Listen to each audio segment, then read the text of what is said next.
খুলনা অঞ্চলে বেড়েই চলেছে এডিস মশার ভয়াবহতা। জেলা শহরে বেড়েছে ডেঙ্গু রোগের প্রকোপ। এমন পরিস্থিতিতে হাসপাতালে নেই আলাদা চিকিৎসার সুব্যবস্থা, ডেঙ্গু রোগীর আলাদা ওয়ার্ড। খুলনা মেডিকেল থেকে বিস্তারিত জানাতে সরাসরি যুক্ত হচ্ছেন সহকর্মী পলাশ চন্দ্র ঢালিয়ে।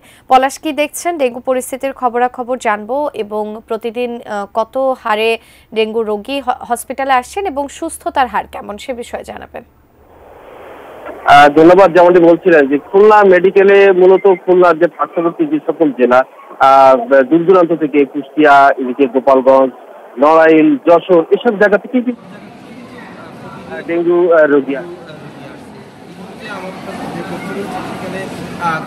গত 24 ঘন্টায় 7 জন রোগী খুলনা মেডিকেলে ভর্তি হয়েছে। এর আগ পর্যন্ত গত 1 মাসে 153 জন রোগী এই খুলনা মেডিকেলে চিকিৎসা নিয়েছে।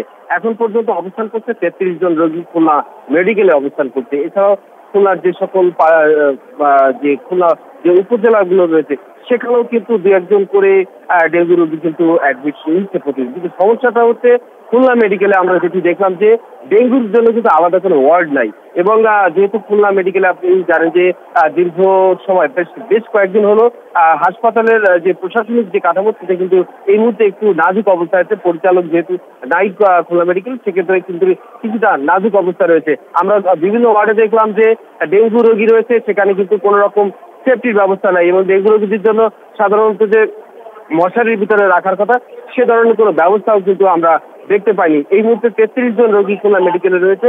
চিকিৎসার যে বিষয়টি রোগীরা বলছে তারা কিন্তু সুস্থ হচ্ছে। গত 1 মাসে 3 জন রোগী কিন্তু এই খুলনা মেডিকেলে ডেঙ্গুতেই আক্রান্ত হয়ে মৃত্যুবরণ করেছে। এখন পর্যন্ত আমার কাছে খুলনা মেডিকেল থেকে এতটুকুই ছিল তথ্য।